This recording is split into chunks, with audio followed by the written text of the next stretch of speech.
if there is a split Congress, we all know that can lead to gridlock, and that's where our Jim Cramer comes in, the voice of the American investor, who's joining us here at Post 9 on a historic night, Jim. Well, first, it is a privilege to be here. Thank you, Carl, for letting me play, so to speak, as we say, and the guests have been incredible, and I like the fact that it's calm.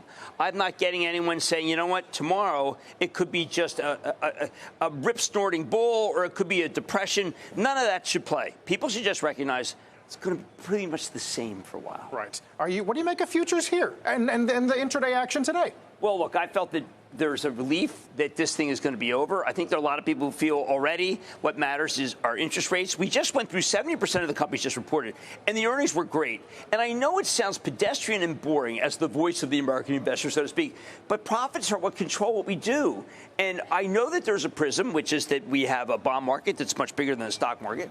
But at the same time, unless there's an agency that just says, I want to shut down Amazon, I want to crush Google, I think that Apple shouldn't be able to bring in product from China, it's going to be somewhat business as usual for us, as pedestrian as that is. Right. We can all point to, as you just did, regulatory touches, support for capital markets.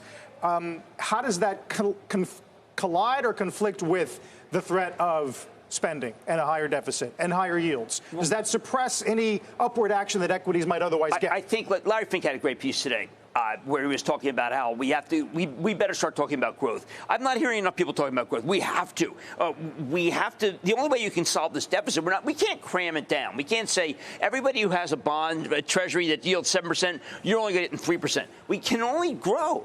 And Larry Fink being the CEO of BlackRock, which is the largest depositor of all money in the world. But I do worry about something that happened in the 90s when I traded for a living, which was that we got interest rates at 7%, 8%, or even when I traded in 81, 82, interest rates were 14, 15. No one wanted to hear about a stock, because you could make so much money in the stock market. I put people in 30-year bonds back then, and there are people still thanking me. How did I know to put them in a 14% bond? I mean, they're treasuries. And that's the big risk is that they're so appetizing at 7 and 6% if it gets there. And there are a lot of people who are still thinking that 5 is a big level. It's not a big level. Right. Still, I imagine you would rather have our hand, although you've been relatively bullish on Europe lately. Well, lately I have to be bullish on Europe. Their central bank is cut. Their rates are more than 100 basis points lower than us.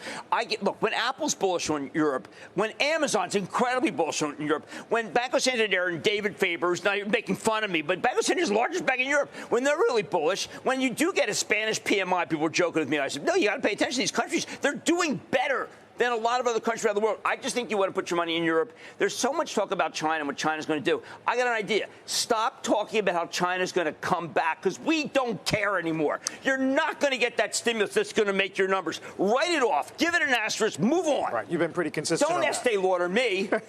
On the list of concerns in either outcome for the president, where does Fed independence rank for you? It matters tremendously, because we have to have a Fed that has some gravitas. The Fed is, when I think about all the things that have to go right in order to have a stock market go higher, if you have a sane Fed, and Jay Powell is a remarkably sane person. I think Jay's great. Look, I talk him up all the time. Why? Because he's good. If his record were bad, if he was, if he were 2-6, I would throw him under the bus in a nanosecond. But he's 6-2, and he's playoff bound. If Trump wins, is he endangered? Yeah, I think so. You do, even though Powell was picked by Trump. I think that Powell is too independent for Trump. From what I saw when he was when president, he didn't like a lot of independents, and he could easily say that Powell's done a great job and he's terrific and it's time for a new person. I don't think anyone would say, well, that's not true. It would be terrible, because Powell is linchpin about why the market's been so good. Would it bother you if certain policies got unraveled? CHIPS Act, Inflation Reduction Act, infrastructure. They want to try to unravel the CHIPS Act. Forget it. It's done. You can't. When you unravel, you've spent a fortune. You're supposed to get money. I mean, theoretically spend a fortune on different foundries, but we want what's already spent to be acknowledged, and don't want to repeal or roll back CHIPS Act. CHIPS Act was a good idea. I still think that we need, your previous guests were talking about China, and my biggest worry about China is always going to be Taiwan. And we have to be independent. We have to make Taiwan, we have to protect Taiwan, and we have to keep it independent. And if we don't, then holy cow, we're going to need every single foundry in the world.